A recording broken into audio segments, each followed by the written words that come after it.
Hi guys, so we're talking about personal narratives, okay? Remember, we said a personal narrative is a story about your own personal experience. It's a true story of something that happened to you. And it tells the story from the I point of view, which means it uses words like I, me, my, and mine. It's called I point of view, okay? Remember that there should be an interesting beginning, middle, and end. Of course, you're going to tell what actually happened, but you can tell it in a way that makes your readers want to read what you are writing. And we use time order words to connect the events together. Okay? All right, let's take a look at this personal narrative. Okay? This personal narrative, sorry, I cut her face off. I didn't mean to. This personal narrative is from a magazine called Child Times, and it's written by Eloise Greenfield. Okay, this is Eloise. This is a story about Eloise when she was in grade 5. Okay, I'm going to read it and then we'll talk about it.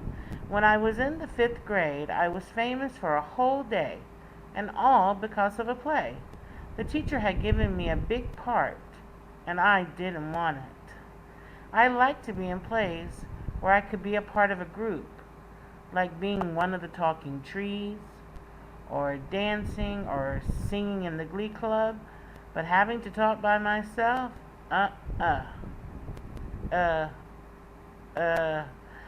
she had trouble when it was time to talk alone. She liked to be in a group, but not by herself.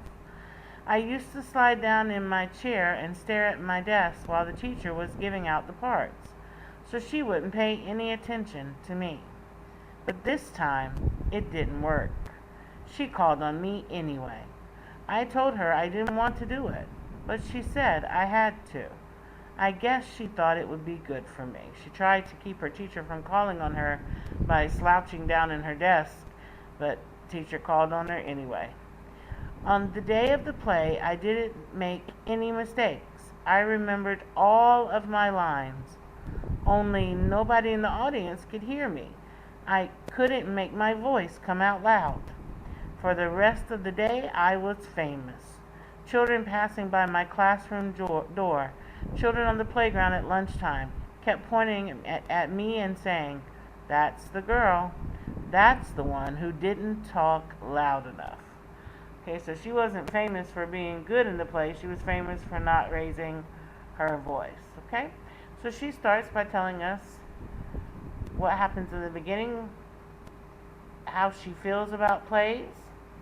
She tells us how she hid in her chair and tried to keep her teacher from calling on her, how her teacher called on her anyway, and how she did well and remembered all of her lines, but she did not raise her voice enough. So she has a beginning, a middle, and an end to her story.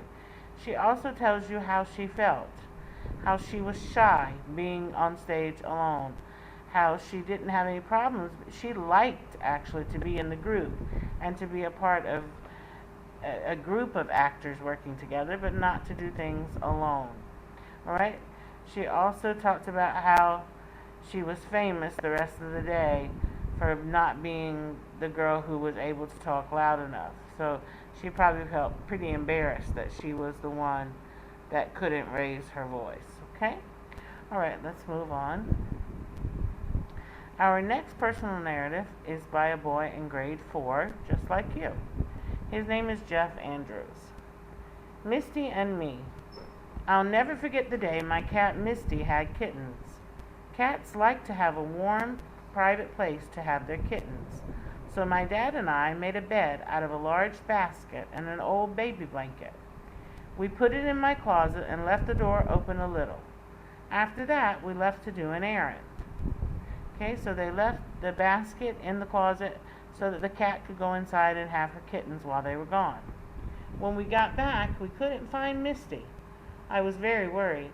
I looked all over the house. Then I searched the garage, but she was nowhere to be found. I was in the yard when I spotted her. She just appeared from the woods behind our house. In her mouth, she was carrying a tiny, new kitten. She had had her kittens outside. When I thought more about it, I wasn't too surprised. Misty, had always been very independent. Alright, so he tells the story of his cat and how she's going to have kittens and how they prepared for her in the beginning by putting the basket, how they couldn't find the cat when they came back, how the cat appeared and had her kittens, okay? So there's a beginning, a middle, and an end to his story. He also tells us how he felt. He talks about how he was worried about Misty when he couldn't find her, okay? Remember, as a writer, when you're doing a personal narrative, interesting beginning, middle, and end, and don't forget to tell how you felt when the event happened. Alright? Now, we're going to write a personal narrative together. Okay?